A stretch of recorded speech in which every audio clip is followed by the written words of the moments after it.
The shelter had exactly 9 hours left before the kennel doors closed for good, and nobody in that building knew yet that a line of headlights was already moving toward them through the dark, 23 trucks strong, engines idling low like a held breath. But that part comes later.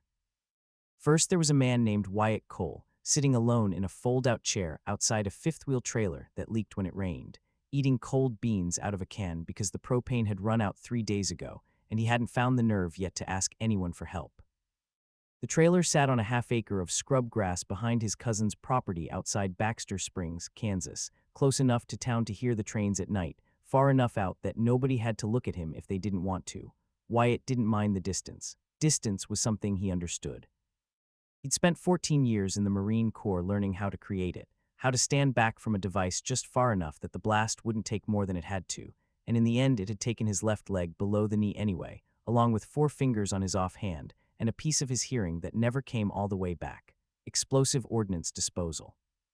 2 deployments to Helmand, 1 to Ramadi before that, and a career that ended not with a medal ceremony but with a medical board and a folder of paperwork that took the VA 6 years to finish arguing about. 6 years, he said the number out loud sometimes, just to hear how absurd it sounded. 6 years of resubmitted claims, denied appeals, a service-connected disability rating that kept getting knocked down a notch every time some contractor doctor spent 4 minutes in a room with him and decided his pain didn't match the file. He'd had a job once, a decent one, running blast mitigation consulting for a private firm out of Wichita, until the company got bought out and the new ownership decided a one-legged man limited their liability more than they liked. Wyatt didn't fight it. He didn't have the stomach left for another fight he might lose. So there he was, 38 years old, spooning cold beans into his mouth in the deepening blue of a Kansas evening, when his phone buzzed against his knee. It was his cousin Dale, the one who owned the land, texting to ask if Wyatt had heard about the county shelter. Wyatt hadn't heard anything. He didn't watch the news anymore. The news was just other people's disasters delivered on a schedule, and he had enough of his own. Dale's next text explained it plainly enough. The Baxter Springs Animal Shelter, chronically underfunded for a decade, had lost its final grant renewal that morning. The county commissioners, citing budget shortfalls, had voted 4-1 to shut the facility down by the end of the week. There were 19 animals inside. 15 of them had rescue pools lined up already, other shelters and rescue groups scrambling to absorb the overflow. 4 did not. Of those 4, 1 dog had been there the longest, had bitten 2 volunteers during intake evaluations, had a bad eye and a worse reputation, and was scheduled, according to the shelter director's own posted statement, for humane euthanasia at 9 o'clock that night, ahead of the facility's final closure, because nobody believed there was time left to find him anywhere else to go. Wyatt read the text twice. He didn't know why it snagged on something inside him the way it did. He told himself it was just information, the kind of small-town tragedy that happened in towns like this one every year and nobody outside a 50-mile radius ever heard about it. He set the phone down on the plastic arm of the chair and went back to his beans and told himself that was the end of it. It wasn't the end of it. Nothing that mattered ever ended that easily, and some stubborn, uncooperative part of him, the same part that used to walk toward buried explosives instead of away from them, was already doing math in his head. 9 o'clock. It was 6:40 now. The shelter was 11 minutes away by truck. He didn't decide to go. That was how he'd explain it to himself later, and how he'd explain it to the dog, on nights when the dog couldn't sleep and neither could he. He didn't decide anything. He just found himself standing, setting the beans down half-finished, reaching for the truck keys hanging on a nail by the trailer door, and moving the way he used to move toward a call that nobody else wanted to take. The truck was an old Ford F-150 with 190,000 miles on it, and a modified clutch pedal that let him drive it despite the leg, a rig one of his old buddies from the unit had rebuilt for him 2 years back when people still remembered to check on him. It started on the second try, coughing gray smoke into the evening air, and Wyatt pulled out onto the gravel road with no plan beyond seeing it for himself. He told himself that 100 times on the drive, just going to see it for himself. Just going to look. The Baxter Springs Animal Shelter occupied a low cinderblock building on the edge of town that had been a feed store in some earlier decade, its sign faded to the point where only the ghost of old paint remained beneath the newer, hand-lettered one. The gravel lot out front held 2 cars and a county truck. A single light burned over the entrance.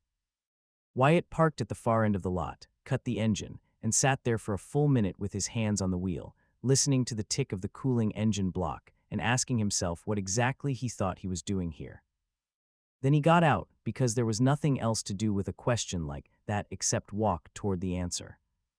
Inside, the air smelled the way animal shelters always smell, bleach fighting a losing battle against fear and old fur, and something sadder underneath both. A woman in a county polo shirt sat behind a folding table with a clipboard and a face that looked like she hadn't slept properly in a week. She glanced up when the bell over the door rang, and something in her expression braced for another confrontation. "We're not doing adoptions tonight," she said before Wyatt could speak. "I'm sorry, we're processing closure paperwork. If you're here about the dog everybody's been calling about, I can't." "I'm not here about anything," Wyatt said, which wasn't entirely true and they both seemed to know it. "Just wanted to see the place."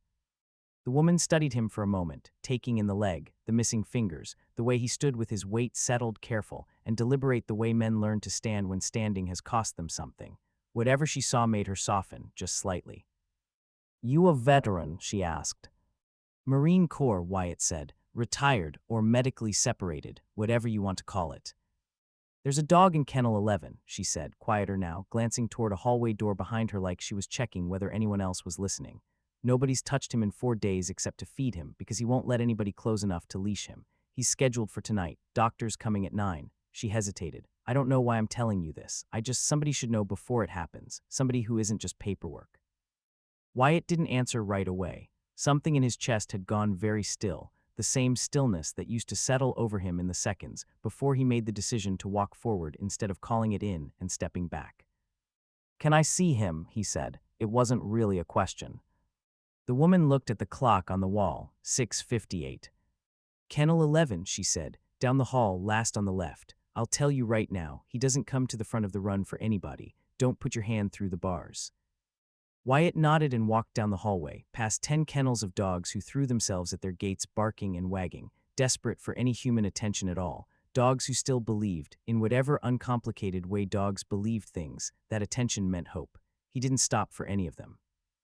He kept walking until he reached the last kennel on the left, where the light was dimmer, where the concrete floor was empty except for a stainless bowl of untouched water, and a shape pressed into the farthest corner, low and still, watching him with one clear eye and one eye clouded milky white. The dog didn't bark, didn't growl, didn't move at all except for the rise and fall of his ribs, visible even through matted, uneven fur that had been shaved in patches for wounds long since scarred over, one along the left shoulder ropey and pale, and another shorter one tracking down the side of his neck that looked, to a man who had spent a career around blast injuries, uncomfortably like shrapnel scarring. Wyatt crouched down slowly, favoring the prosthetic, and settled onto his good knee in front of the kennel door. He didn't reach for the bars. He didn't say anything soft or coaxing.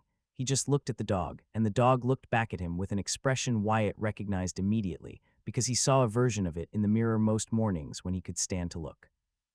It was the expression of something that had given everything it had to give, and had been discarded anyway.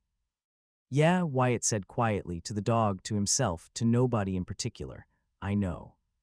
He stayed crouched there a long time, long enough that his bad knee started to ache, and the fluorescent light overhead began to hum in his ears, the way sounds did sometimes when the tinnitus flared. The dog never came closer, but somewhere in those long, silent minutes, he stopped pressing quite so hard into the corner. He lay down instead, chin on his paws, that one clear eye never leaving Wyatt's face. Wyatt checked his watch, 7:40, an hour and 20 minutes left. He stood slow and careful, and walked back down the hallway toward the front desk, already pulling his phone out of his jack. At pocket, already scrolling to a contact he hadn't called in over a year, a name saved simply as Boone, Master Sergeant Danny Boone, retired, who ran a Facebook page and a phone tree that connected better than 400 veterans across 3 states, men and women who had made a habit, since coming home, of showing up for each other in ways the country at large sometimes forgot how to do. Wyatt hit call before he could talk himself out of it. Boone picked up on the second ring, his voice gravel rough and instantly alert the way it always was, like some old training never quite switched off. "Cole, been a minute, everything all right?" "No," Wyatt said, and found that his voice was steadier than he expected. "I need you to make some calls." Boone didn't ask questions first. That was the thing about Boone, the thing that had kept him at the center of that phone tree for going on 9 years now. He asked questions after, once people were moving. "Talk to me," he said, and Wyatt heard a truck door open on the other end of the line, heard an engine turn over. Wyatt laid it out fast and plain, the way you'd brief a room before a mission. county shelter closing, a dog with an hour and change left, a euthanasia appointment booked for 9 o'clock, a county board that had already voted and wasn't going to unvote just because one man showed up angry. He didn't dress it up. He didn't need to. Baxter Springs, Boone repeated. That's what, 40 minutes from Joplin, hour and a half from Tulsa. Give me your location pinned and give me 20 minutes to start making calls. You keep eyes on that dog. Don't let them move him anywhere private, you understand me? Public area, cameras if they got them, and you don't leave that building. Copy, Wyatt said, and for just a second, saying that single word again after so many years of not having anyone to say it to, something in his chest loosened that he hadn't realized was clenched. What happened over the next hour and a half, Wyatt would try to describe to people later and always fall a little short, because it wasn't the kind of thing that translated cleanly into words. Boone's calls went out to his network, and that network called its own network, and within 25 minutes there were 4 trucks already rolling toward Baxter Springs from 3 different directions, drivers who didn't know Wyatt Cole from anyone but knew exactly what it meant when the call came through that read, dog, shelter, closing, tonight, need bodies. Within 40 minutes there were 11. Somewhere around the 8:15 mark, a local news stringer who happened to follow one of the veteran Facebook groups picked up the chatter and posted it to a community page, and after that it stopped being just a phone tree and started being something closer to a movement, small-town scale but real. Headlights turning off the highway one after another until the shelter's gravel lot and the shoulder of the road beyond it held more trucks than Wyatt had seen in one place since a memorial service he'd rather not think about. The shelter director, a heavyset man named Roy Prout, who'd driven in special once the front desk woman called him in a panic, stood in the doorway with his hands on his hips, watching more headlights arrive and looking, for all the world, like a man watching a weather front roll in that he had no equipment to survive. This isn't a protest, Wyatt told him, walking up steady on the prosthetic, close enough to talk without shouting. Nobody's here to make trouble. We're here because that dog back there gave something to somebody sometime, and it seems like the only ones who remember that anymore are people like us. We're not here to break any law. We're here to ask you one more time respectfully to hold off that appointment long enough for us to find him somewhere to go. Prout looked past Wyatt's shoulder at the line of trucks, engines still running, drivers standing quietly beside them, not shouting, not filming for spectacle, just standing there the way men stand at attention, waiting. Somewhere among them a woman in an old army fleece was already on her phone, talking fast and low to what sounded like a rescue coordinator 2 states over. Another man had a laminated card in his hand, some kind of transport authorization, and was reading numbers off it into his own phone. I don't have the authority to override county policy, Prout said, but his voice had lost its edge. I don't make the budget, I don't make the vote. We're not asking you to override anything, Wyatt said. We're asking for 2 hours, that's it. 2 hours for these people to find that dog a placement and a transport to get him there.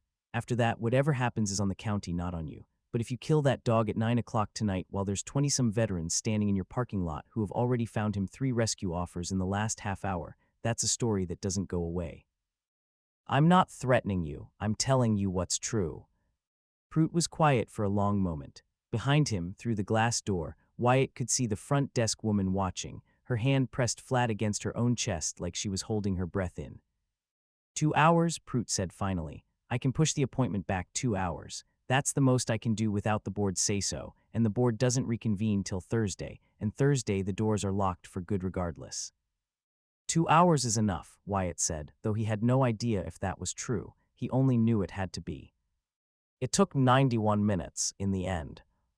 Wyatt would remember that number for the rest of his life, because Boone told it to him afterward like a war story, the way old Marines like to recount timelines down to the minute.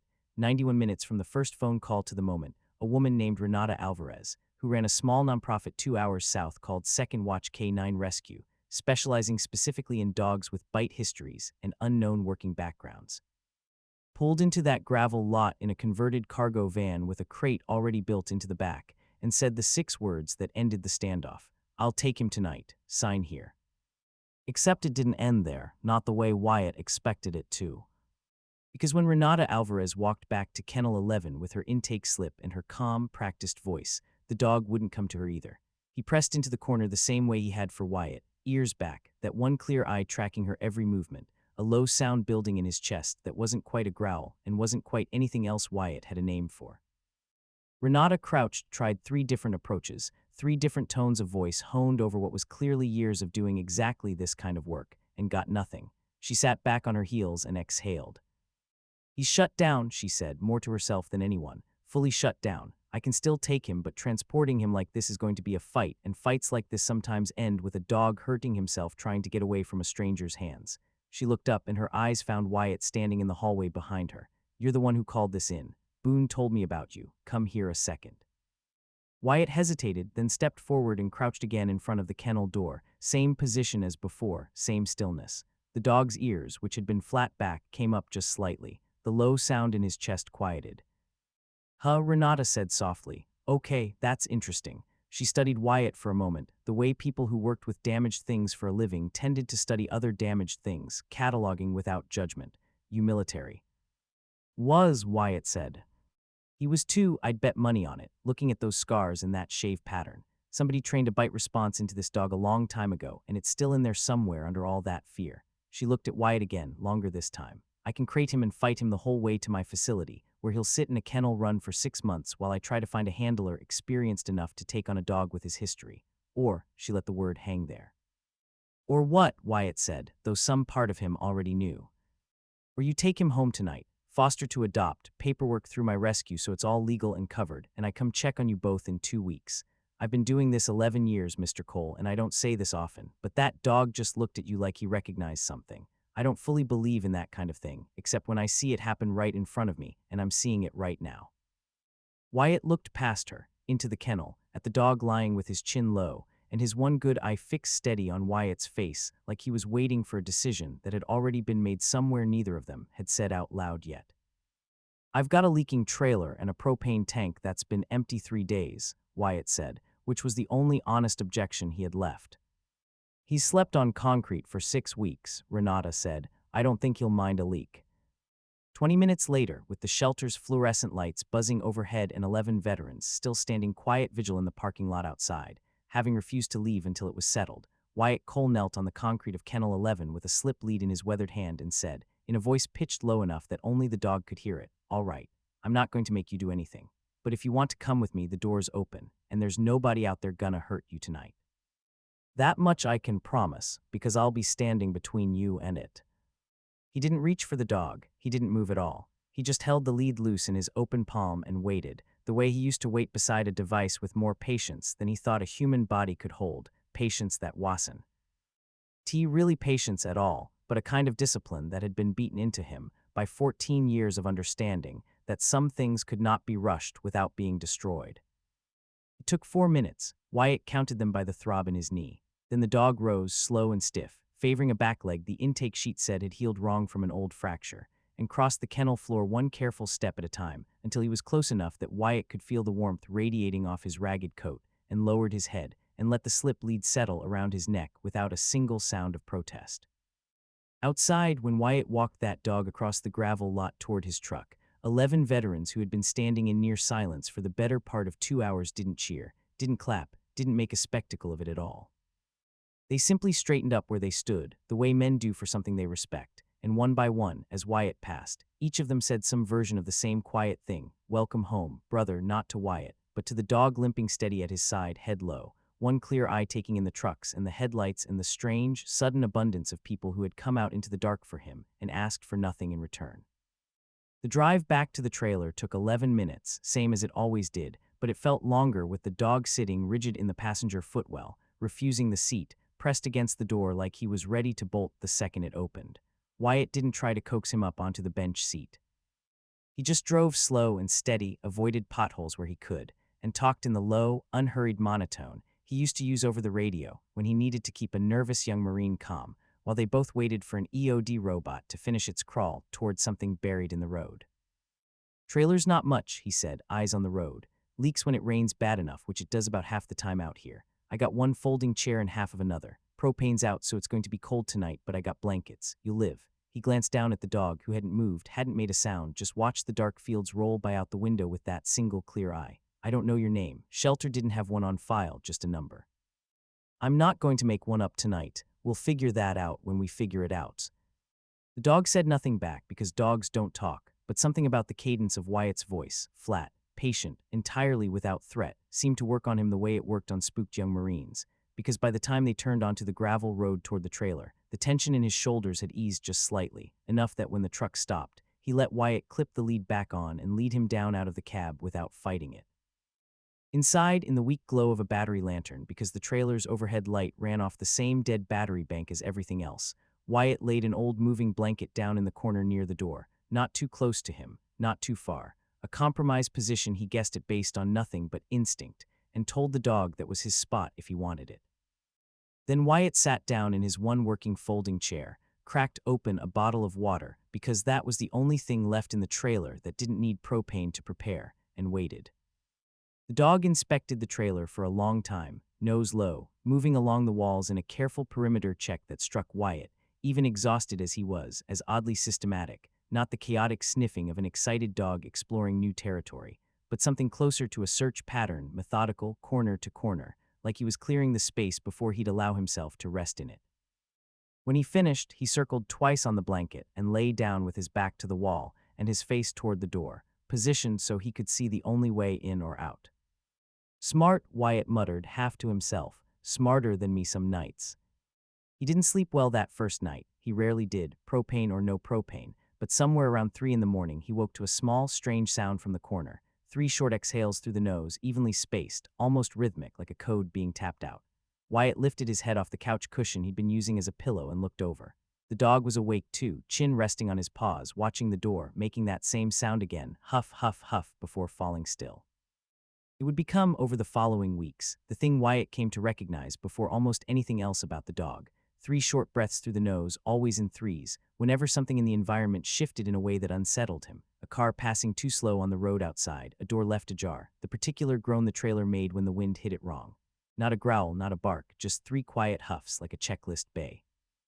In G-Run, Wyatt didn't know yet what it meant. He only knew, lying there in the dark that first night, that it was the most purposeful sound he'd heard another living creature make in longer than he wanted to admit, and something about its precision kept him from falling back asleep for a long while, turning it over in his mind like a puzzle piece that didn't fit anywhere yet but clearly belonged to something.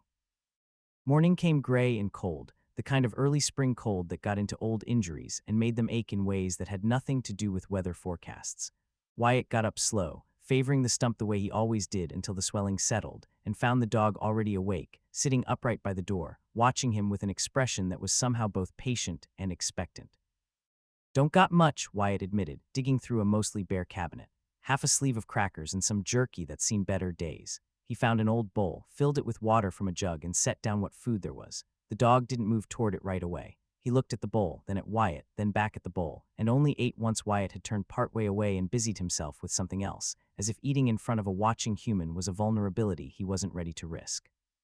"Yeah," Wyatt said quietly, understanding that particular hesitation better than he wanted to. "I get that too." It was later that morning, while Wyatt sat outside in the folding chair, working up the nerve to call the propane company about a bill he couldn't pay in full, that he noticed the tag.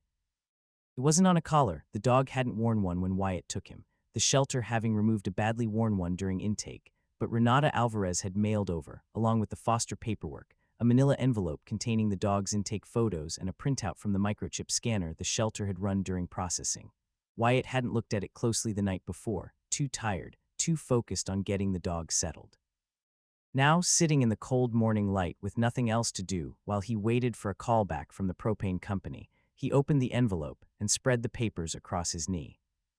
The chip number was there, a string of 15 digits, along with a note from the shelter's intake tech. Chip registered to a defunct contractor entity, no current contact on file, registry flagged as government adjacent, recommend follow-up with USDA or DOD liaison if adopter has relevant contacts. Wyatt read that line 3 times. Government adjacent, defunct contractor entity. He looked over at the dog, who had settled a few feet away in a patch of thin morning sun, and studied him properly for the first time in full daylight. The shave patterns on his shoulder and neck where old wounds had been treated, the particular set of his ears, the way he held his head slightly cocked in a posture Wyatt had seen exactly once before, years ago, in a kennel run on a forward operating base outside Sangin. Watching a military working dog wait for a command it already half anticipated. Wyatt set the papers down slowly. His hands, he noticed, were not entirely steady. "No," he said out loud, to nobody, to the dog, to the cold morning air. "No way." But some things once suspected refused to be unsuspected.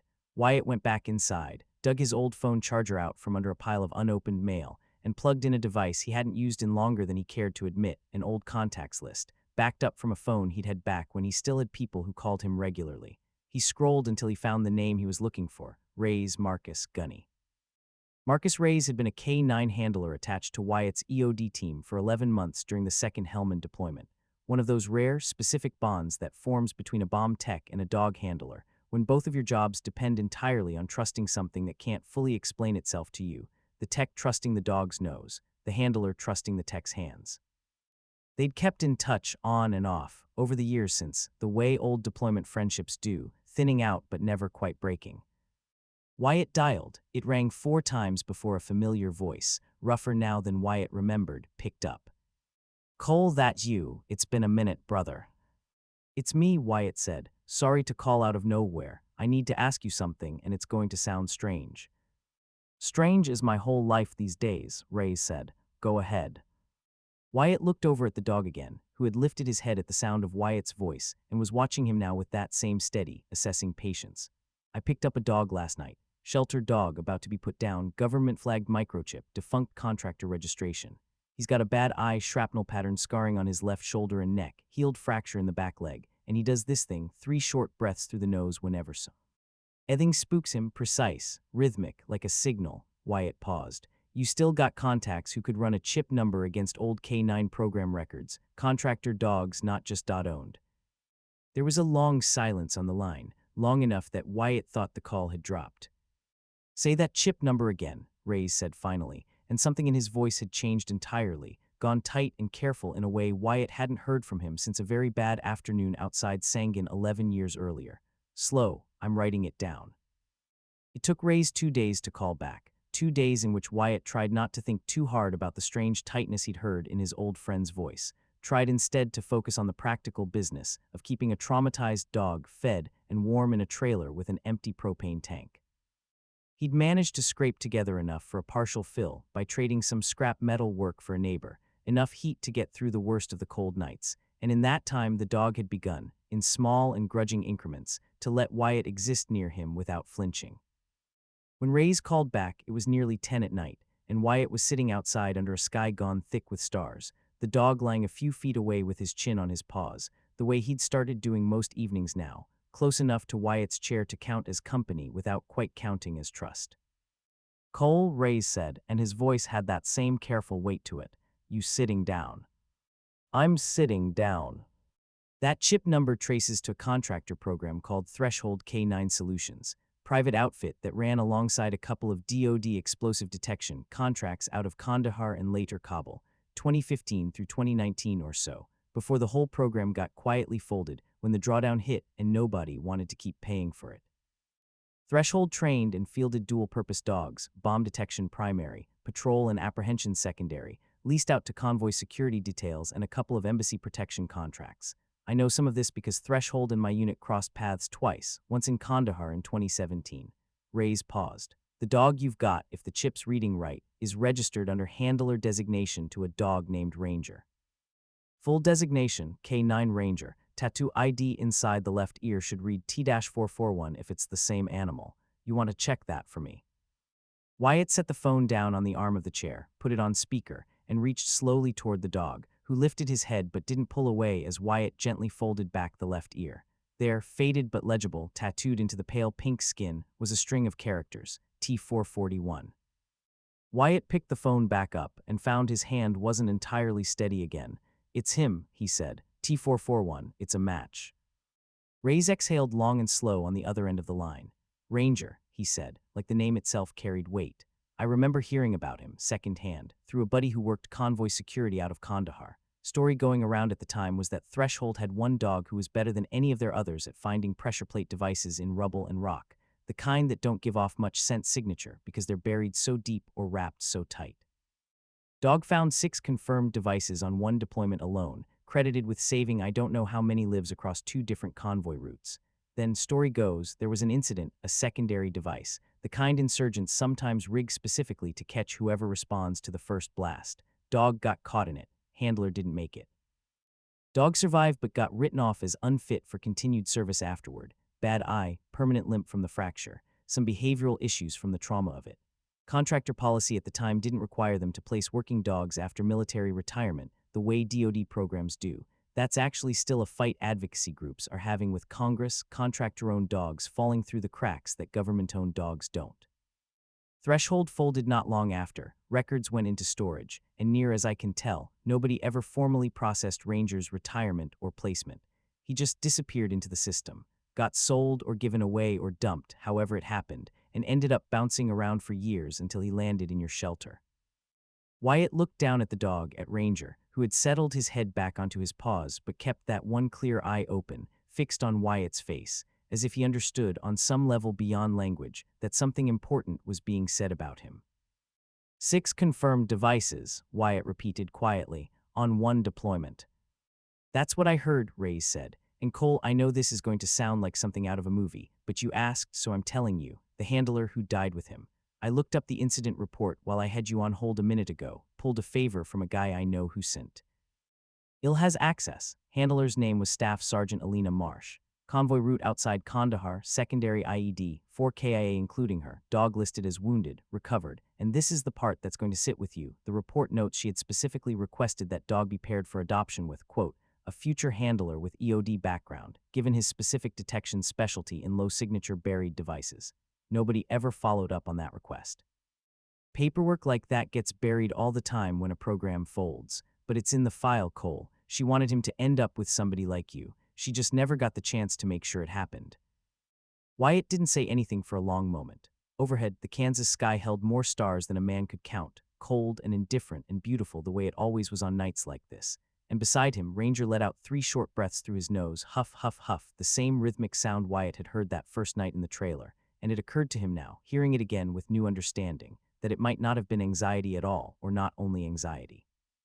It might have been something closer to a working dog's old signal, the sound he'd been trained to make when he located something and needed his handler to know it without breaking cover, a code that had outlived the person it was meant for and kept firing anyway, into empty air, for years, waiting for somebody to finally be listening.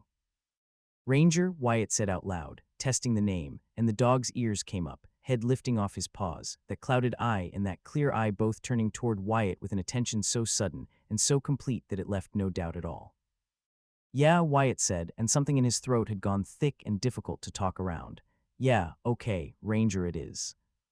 He thanked Reyes, promised to keep him updated, and sat outside for a long time after the call ended, Ranger's head now resting, for the first time since Wyatt had brought him home, against the side of Wyatt's boot, a small and uncomplicated gesture of trust that felt in that moment, larger than almost anything else that had happened to Wyatt in the 6 long years since his own career had ended in a folder of denied paperwork. You waited a long time for somebody, huh? Wyatt said quietly, to the dog, to the stars, to the memory of a staff sergeant named Alina Marsh, who had died trying to make sure this exact moment happened and never got to see it. Guess we both did. The weeks that followed settled into a rhythm neither of them had experienced in longer than either would have admitted out loud, had either of them been in the habit of admitting things out loud, which neither of them were. Mornings started early, dictated less by alarm clocks than by the particular ache of a body held together with titanium and scar tissue, and Wyatt would come awake to find Ranger already sitting upright by the door, not demanding, not whining, just present, watching, waiting for whatever the day intended to require of him. Wyatt got the propane fixed properly within the first week, trading 3 days of labor helping a neighbor named Kurt Havorson replace a collapsed section of barn roof, work that left his stump raw and swollen by the second evening, but put enough cash in his pocket to square the propane bill and buy actual dog food instead of stretching his own groceries thin to cover both of them. Ranger watched him limp back from that job each evening with an expression Wyatt couldn't quite read at first, until the third night, when the dog met him at the truck door and simply leaned his full weight against Wyatt's good leg, not asking for anything, just there, solid and warm, and Wyatt understood it then as something like solidarity, one wounded thing acknowledging the cost paid by another. You're not wrong, Wyatt told him, easing himself down onto the trailer steps to give the leg a break before going inside. This getting up in the morning thing is a young man's game. Neither one of us qualifies anymore. Ranger huffed once, not the anxious triple huff, but a single low exhale that Wyatt had started to interpret, rightly or wrongly, as something close to agreement.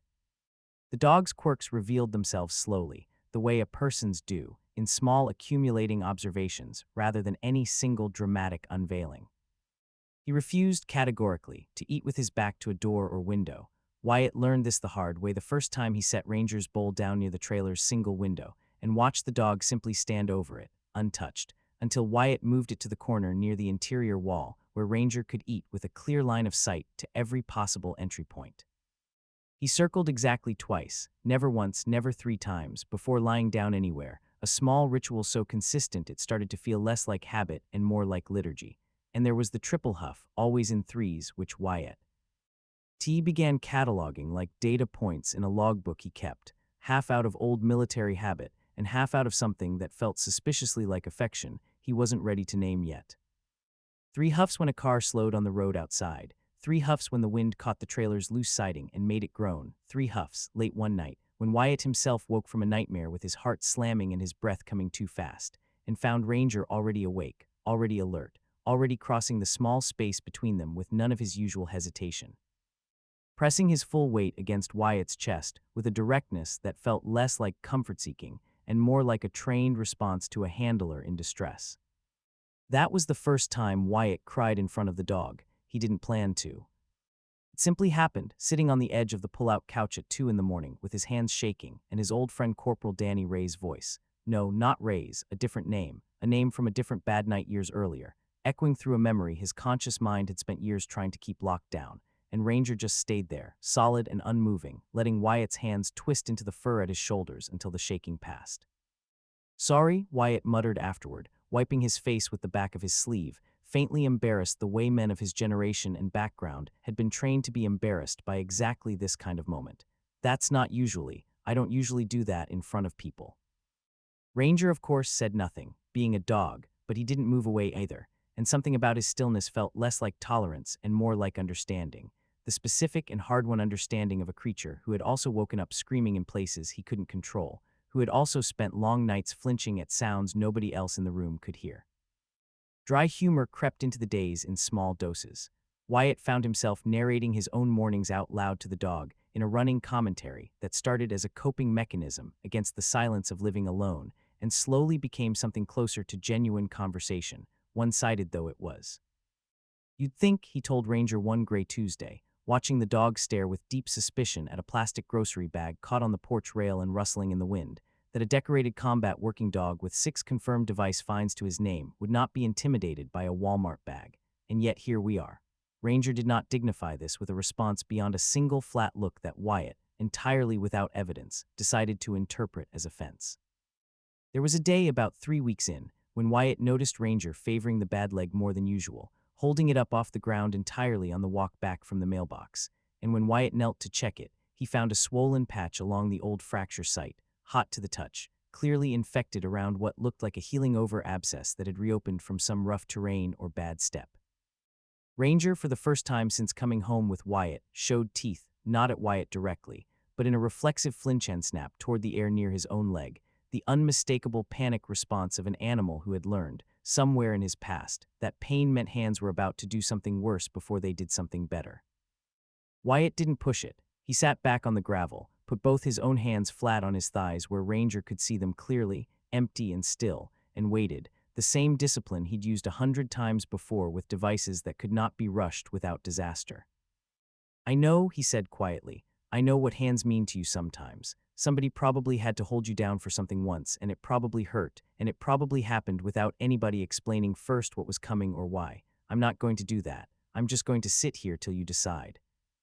It took nearly 20 minutes. Wyatt didn't check his watch, but the light had shifted noticeably by the time Ranger, trembling faintly, extended the injured leg toward him on his own, an offering rather than a surrender, and let Wyatt's fingers close gently around the swollen patch of skin. Wyatt worked slow and narrated everything he did, the same low, unhurried monologue he used to use talking a device down, telling Ranger exactly what his hands were about to do a half-second before they did it. I'm going to press here, just checking how deep it goes. That's it, almost done, gonna clean it now, might sting a second. There it is, good, you're doing good, and Ranger held still through all of it, flinching once when the antiseptic hit but never pulling away, never showing teeth again. His one clear eye fixed on Wyatt's face the entire time like he was drawing something steadying directly out of the sound of Wyatt's voice.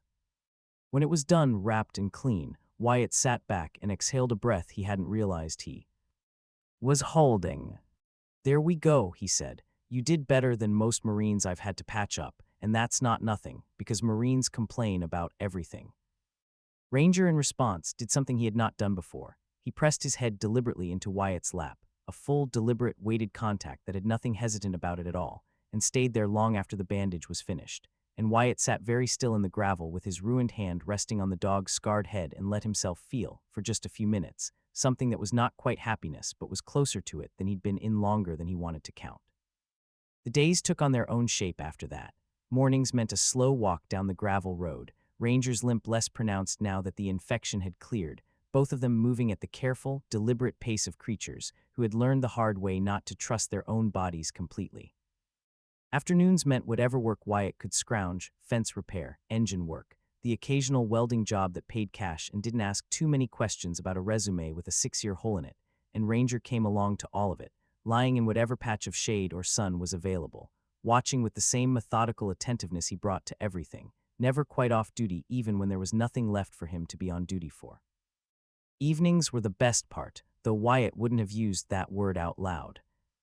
Evenings were the folding chair outside, the sky doing its slow Kansas burn from orange to purple to that deep bruised blue that came right before full dark, Ranger stretched out with his chin on Wyatt's boot, and Wyatt talking, sometimes about nothing, sometimes about things he hadn't said out loud to another living creature in years, about Ramadi, about the 2 men in his unit he hadn't been able to save, about the folder of VA paperwork sitting, unopened on the trailer's small table, because he couldn't stand to look at another denial letter, about a marriage that had ended quietly and without much drama 3 years into his medical retirement, because there wasn't much left of him by then for another person to hold on to. Ranger listened to all of it the way only a dog can listen, without judgment, without the need to offer advice or comparison or the subtle scorekeeping that sometimes crept into even well-meaning human conversation. And somewhere in those long, unhurried evenings, Wyatt began to notice that his own hands had mostly stopped shaking, that the nightmares had thinned from nightly to occasional, that he'd started, without quite realizing when it happened, saying good morning out loud to something other than himself. "You know," he told Ranger one evening, maybe 5 weeks in, watching the dog track a barn owl's slow glide across the darkening field with total, absorbed focus, "I think you might be the first thing in 6 years that's actually needed me for something other than paperwork." Ranger huffed once, low and single, and Wyatt had long since decided that particular sound meant agreement, and he chose, that evening, to believe he was right. It happened on a Thursday night in early April, 9 weeks after the shelter, on a night that started out like any other and ended somewhere Wyatt hadn't expected to find himself again, alert, still, listening for a threat with the particular focus that 14 years of training had carved into him and that 6 years of civilian life had never quite managed to sand back down. Wyatt had gone to bed early, the leg aching worse than usual from a long day helping Dale clear a downed tree along the property's back fence line, and he woke sometime past midnight not to any sound, but to the absence of one, the specific wrong quiet of a dog who had gone from lying relaxed on his blanket to sitting bolt upright and utterly silent, body angled toward the trailer's small window, every muscle locked. Ranger wasn't barking, he wasn't growling. He was doing something Wyatt had never seen him do before, something that made the hair on Wyatt's arm stand up the moment he registered it. The dog had gone into a rigid, motionless point, nose aimed toward the window, one front paw lifted slightly off the ground, tail straight and still, holding the posture with a discipline that had nothing accidental about it. And beneath that stillness, so quiet Wyatt almost missed it, came the sound, 3 short breaths through the nose, evenly spaced, the triple huff, but slower this time, deliberate, repeated twice in a row like an insistence. Wyatt had spent enough years around working dogs, thanks to men like Marcus Ray's, to recognize a trained alert when he saw one, even 9 years removed from active service, and even in a dog he'd only known for 2 months. This wasn't fear, this was reporting. He rose slow and silent, old habits taking over before conscious thought caught up, and eased the trailer's thin curtain aside just far enough to look out into the dark field beyond. At first there was nothing but the shapes of the fence posts and the black tangle of the tree line beyond Dale's property, but then, low and moving, he caught the bounce of a flashlight beam, shielded and dim, sweeping along the ground near the old survey markers at the back corner of the property, the same corner where Wyatt suddenly remembered a crew from the county had come through 3 weeks earlier to reset boundary stakes ahead of some development review nobody had explained in much detail. Two shapes, moving with the unhurried confidence of people who believed nobody was watching. One crouched low with what looked like a metal detector's sweep motion, the other standing watch a few yards off. Wyatt's pulse didn't spike the way it might have years ago, first deployment, green and untested. It settled instead into the old, familiar calm that had once let him kneel beside buried explosives with steady hands, a calm that had nothing to do with fearlessness and everything to do with discipline overriding instinct. "Stay," he murmured to Ranger, barely a whisper, and to his mild surprise the dog held the point without breaking it, only the ripple of tension along his shoulders betraying how badly he wanted to move. Wyatt didn't call the police first. 6 years of watching official channels fail him had left him with a healthy caution about what official response actually meant for a man in a fifth-wheel trailer on the edge of a small town at 1 in the morning. And besides, whoever those men were, they were still a good 150 yards off across open field, well outside any immediate danger to the trailer itself. Instead, he pulled his phone, thumbed it to video, and eased out the trailer's side door into the cold night air, moving low along the fence line the way he'd once moved along compound walls in a different country, using the shadow of the fence posts to close distance without silhouetting himself against the horizon. Ranger came with him without being told, off the leash entirely. Wyatt hadn't had time to grab it, but staying low and close to Wyatt's leg with a discipline that felt less like a pet following its owner and more like a partner holding formation. And that thought, arriving fully formed in the middle of a night that suddenly felt very much like the old life Wyatt had tried for 6 years to leave behind, sent an odd current of feeling through his chest that he didn't have time to examine. They closed to within 60 yards before Wyatt got the video steady enough to matter, close enough to make out, in the thin wash of the flashlight, that the crouched man was pulling something up out of a shallow hole near the base of the corner survey stake. Not a device, not a weapon, but a small waterproof case, dark green, military surplus by the look of it, the kind of dry storage box a person might use to keep documents or drives safe from moisture over a long period underground. The standing man's radio crackled low, and Wyatt caught fragments of a voice on the other end, something about a timeline, something about a Friday deadline, something about making sure the Hargrove account stays clean before the board meets. Wyatt's whole body went still at the name, Hargrove. He knew that name. Not from this town, not from this decade, but from a different lifetime, from a base outside Ramadi, where a lieutenant colonel by the name of Thomas Hargrove had signed off on a medical evaluation board recommendation that classified Wyatt's post-blast psychiatric symptoms as pre-existing and unrelated to combat exposure. A single line in a single document that had cost Wyatt years of fighting the VA over a disability rating that should never have been contested in the first place. A betrayal so bureaucratic and bloodless that it had taken Wyatt years to even name it as what it was. Beside him, Ranger's ears pricked at the sudden change in Wyatt's breathing, and the dog pressed closer against his leg, a silent, steady pressure that Wyatt would later understand as the same thing he'd offered the dog on nightmare nights. "I'm here, keep going, you're not alone in this." Wyatt kept the phone recording. He didn't move closer. He didn't need to. He had enough. 2 men, a buried case, a name that connected a private security detail digging up something at 1 in the morning on the edge of a shuttered shelter's old property line to a man Wyatt had spent 6 years trying not to think about. He backed away the same careful way he'd come, Ranger matching his pace step for step, and didn't breathe easy again until they were both back inside the trailer with the door locked, and the video saved in triplicate to 3 different places, the old habit of a man who had once learned, the hard way, that evidence had a way of disappearing when it was inconvenient to the wrong people. He sat down hard in the folding chair, hands finally starting to shake now. At the immediate need for stillness had passed, and looked over at Ranger, who had resumed his post by the door but kept glancing back at Wyatt every few seconds, checking, the way he always did after anything unusual happened. "Hargrove," Wyatt said out loud, testing the name in his own mouth like it might taste different now than it had for the past 6 years. "Small world, buddy. Small, ugly world." Ranger huffed once, low, and lay down with his chin on his paws, but Wyatt noticed he positioned himself, as he had that very first night, facing the door.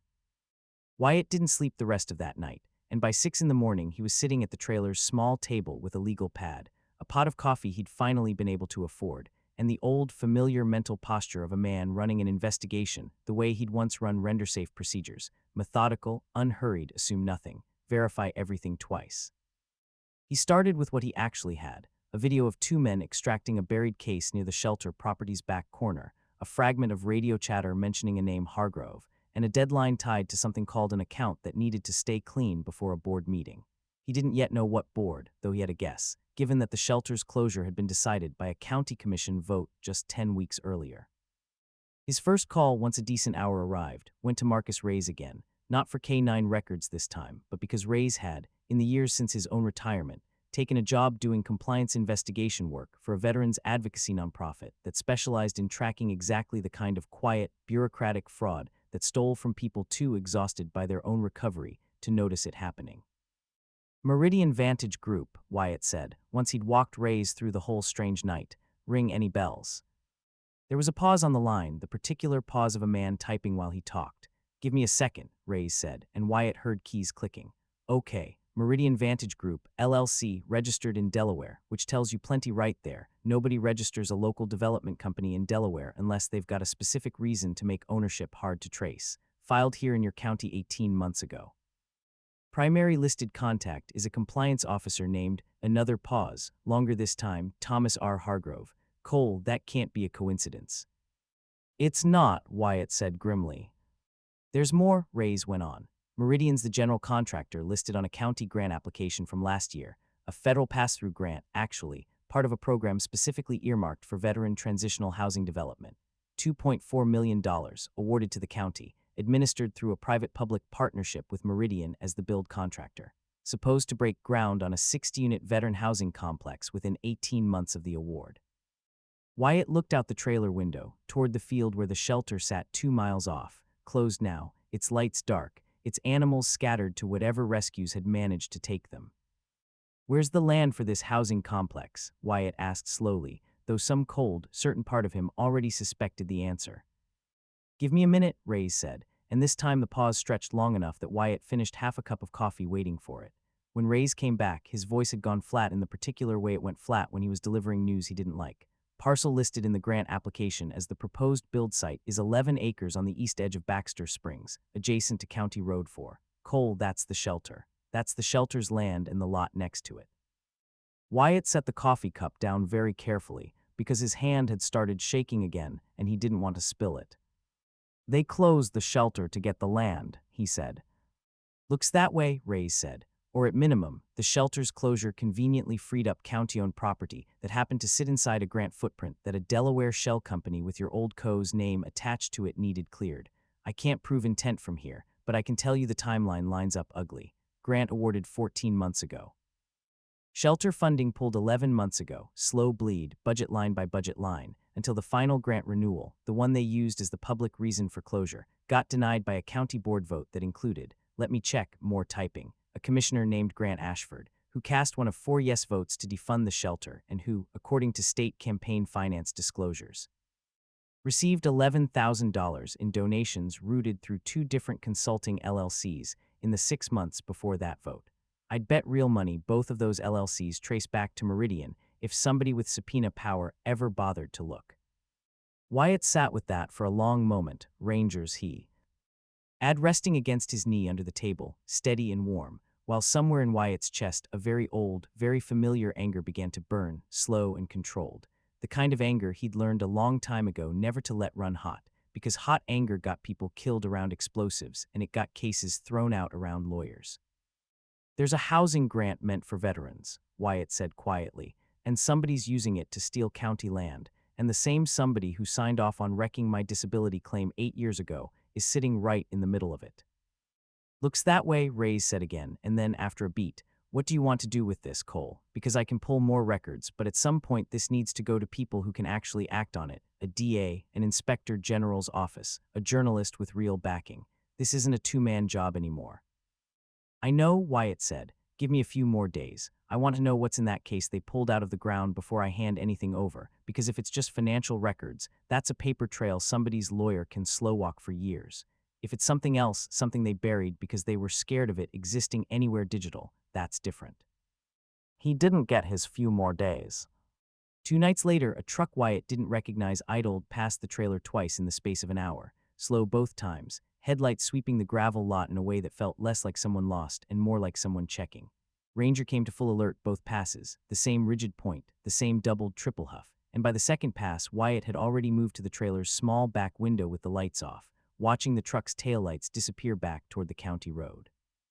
The following afternoon, while Wyatt was in town picking up dog food, a man in a gray sedan struck up conversation with him in the parking lot outside the feed store, friendly at first, asking about the weather, asking about the dog sitting patient in the truck bed, and then, with a shift so smooth Wyatt almost missed it, asking whether Wyatt had seen anything unusual out near the old shelter property lately, campers or trespassers, that kind of thing.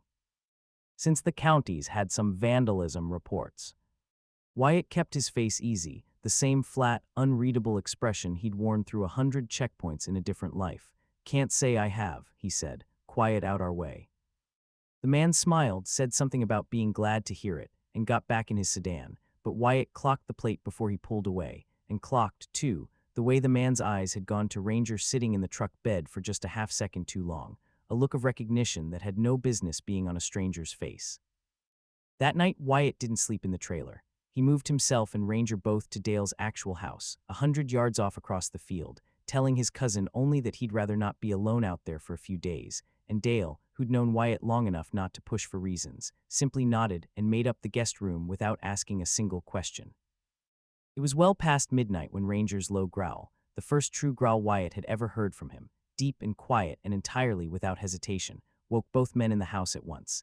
And through the guest room window Wyatt watched two shapes move low and fast along the tree line toward his empty, dark trailer 100 yards distant, one of them carrying what looked, even from that distance, unmistakably like a length of hose and a red plastic container. Wyatt didn't panic and he didn't rush, because rushing was how people got hurt, and rushing was exactly what 14 years of training had beaten out of him. He woke Dale with a hand on the shoulder and two words, trouble, call, and Dale, understanding immediately from Wyatt's tone that this wasn't a conversation, had his phone out and dialing 911 before his feet hit the floor. "Two men my property line, looks like they're about to torch my trailer," Wyatt said, pulling on boots with hands that had gone perfectly steady now that there was a clear task in front of him.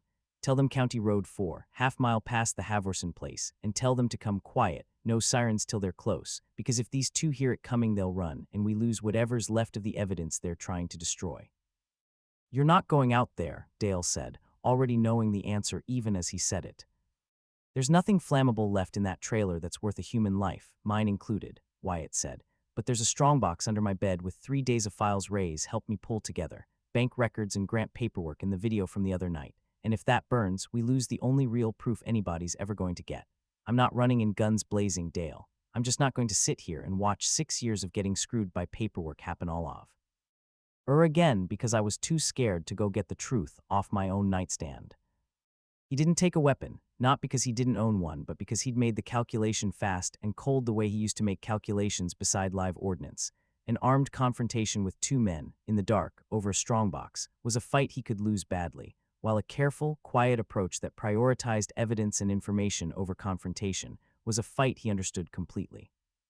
He took his phone, already recording, and he took Ranger, who was already at the door straining low and silent against Dale's grip on his collar, every line of the dog's body coiled with a readiness that had nothing frantic in it at all, the readiness of a professional who has simply been waiting a very long time to do the job he was built for.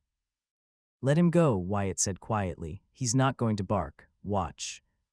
Dale released the collar, and Ranger moved instantly to Wyatt's side, matching pace without command, silent as smoke across the dark field, the two of them moving low along the same fence-post shadows Wyatt had used nights earlier, closing the 100 yards to the trailer in a fraction of the time it would have taken moving carelessly. They came up on the trailer's blind side, the side without windows, and Wyatt paused there in the dark, listening. He could hear voices now, low, one man's rough with impatience. "Just soak the skirting in the propane line, it'll look like an accident. They'll write it off as a bad hookup," and the specific metallic slosh of liquid being poured that turned Wyatt's stomach cold with a fury he made himself set aside, because fury was a luxury for later.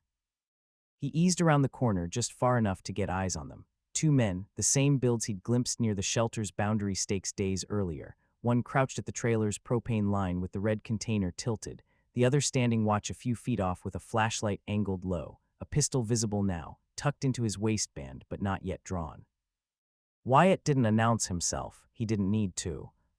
Ranger moved first, and moved exactly the way 11 months of watching Marcus Ray's work, a military working dog, had taught Wyatt to recognize. Not a lunging, barking charge, but a fast, silent, low-angled rush aimed with total precision at the standing man's gun arm. jaws closing on the forearm with a controlled train bite that dropped the man to the ground with a strangled shout before the pistol ever cleared its holster. Ranger's weight and leverage pinning the arm at an angle that made drawing the weapon physically impossible. The crouched man spun up from the propane line, container falling and spilling fuel across the gravel, and lunged not toward Wyatt but toward his fallen partner, and that was the half-second of distraction Wyatt needed. He closed the distance in 3 fast steps, favoring the prosthetic, but moving with an economy of motion that surprised even him after 6 years of thinking that particular skill set had atrophied for good, and drove his weight into the second man's shoulder with a controlled takedown that put the man face down in the gravel with Wyatt's knee planted between his shoulder blades before the man had fully registered what was happening. "Don't move," Wyatt said, low and flat, the exact voice he used to use clearing a room, no anger in it at all, just absolute, unhesitating authority. "You so much as twitch and the dog that's currently got your friend's arm decides your neck looks more interesting. I've seen him work. I wouldn't test him." That last part was mostly bluff. Ranger had never bitten a human neck in his life so far as Wyatt knew, but the man beneath his knee didn't know that, and the sound coming from his partner, still pinned and shouting under Ranger's controlled, unrelenting grip, did more to enforce the threat than any words could have.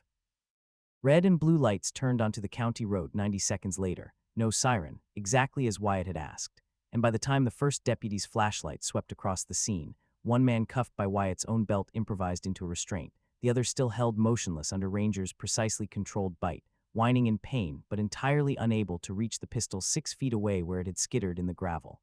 The whole thing was already functionally over. "Release," Wyatt said, once the deputies had their own restraints on both men and the scene was secure, and Ranger let go instantly, backing off 2 clean steps and sitting, calm as anything, as if he'd simply completed a routine task rather than just taken down an armed man in the dark.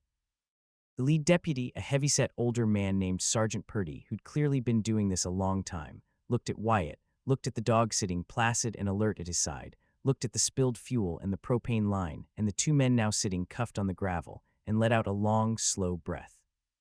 "Why? Oh, want to tell me what in the hell I just walked into," he said.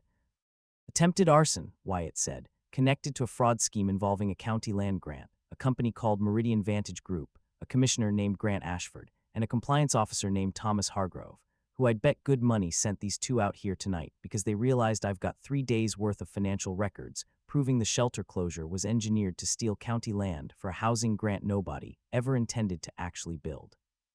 It's all documented, it's all backed up in triplicate, and I'd very much like to hand it over to whoever in this county still answers to the law instead of a payroll."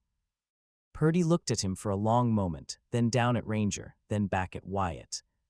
"You military?" he asked, in the same tone the shelter woman had asked weeks and a lifetime ago. "Marine Corps," Wyatt said, EOD. Purdy nodded slowly, like that explained something he'd been trying to piece together since he arrived. "Yeah," he said, "figured it was something like that." The weeks that followed moved faster than the 2 months before them had, the way things sometimes do once the machinery of consequence finally starts turning. The 2 men arrested that night, once faced with attempted arson and conspiracy charges neither of them wanted to carry alone, gave statements within days that named names, Hargrove first, then following the money further up, Ashford himself, along with a 4th name Wyatt hadn't expected, a county grant administrator who'd been quietly falsifying the housing project's progress reports to keep federal oversight from asking too many questions about a building site that had never once broken ground. The state attorney general's office picked up the case within 3 weeks, once Ray's nonprofit connections helped get the financial records, the ones from the buried case, which turned out to hold a hard drive full of internal Meridian emails discussing exactly how to route grant funds through shell subcontracts while never intending to build a single unit of veteran housing. In front of investigators with the authority to actually subpoena bank records instead of just suspecting what they'd find in them. Grant Ashford resigned his commission seat within a month, ahead of formal charges, and Thomas Hargrove, the man who'd once signed a piece of paper that cost Wyatt 6 years of his life without ever once looking him in the eye to do it, was indicted on federal wire fraud and conspiracy charges that carried, according to the news coverage Wyatt made himself read all the way through for the first time in years. A maximum sentence that would very likely see the man spend the remainder of his working life somewhere considerably less comfortable than a consulting firm's corner office. The county, faced with the sudden, undeniable public reality that its own commission had defunded and closed an animal shelter as cover for a land fraud scheme, moved with an urgency it had never once shown Wyatt during 6 years of paperwork. A new interim board reinstated shelter funding within 2 months, reopening under new management with a state audit attached to every dollar that came through its doors from then on, and the 11 acres that Meridian had wanted so badly stayed exactly where it had always belonged, held in public trust, with a formal proposal already moving through the county council to actually build the veteran housing project the original grant had promised. This time under oversight that made quiet theft considerably harder to manage. There was a reward in the end, offered first informally by the county in a gesture Wyatt suspected was as much about public relations as gratitude, and then formally through a state whistleblower statute that Ray's nonprofit helped him file for, a modest but real sum tied to the fraud his evidence had helped uncover. Wyatt thought about it for exactly as long as it took to read the offer letter once. Then he drove into town, sat down with the shelter's new interim director, and signed the bulk of it over to a fund earmarked specifically for veteran and working dog placement services, the exact kind of program that, had it existed 9 years earlier, might have meant Ranger never spent a single night on that concrete floor waiting to be put down at all. He kept a small piece of it back, enough to finally fix the trailer's roof properly and buy Ranger a proper orthopedic bed for the bad leg, the kind of practical, unglamorous spending that felt, to Wyatt, far more honest than anything Grander might have. Sergeant Purdy showed up at the trailer one evening in early June, off-duty, out of uniform, with a six-pack he set down on the porch step without ceremony. "County wants to give you some kind of civilian commendation," he said, settling into the second folding chair Wyatt had finally gotten around to fixing. "Ceremony, plaque, the whole thing. I told them I'd ask. But I already know what you're gonna say." "You probably do," Wyatt admitted.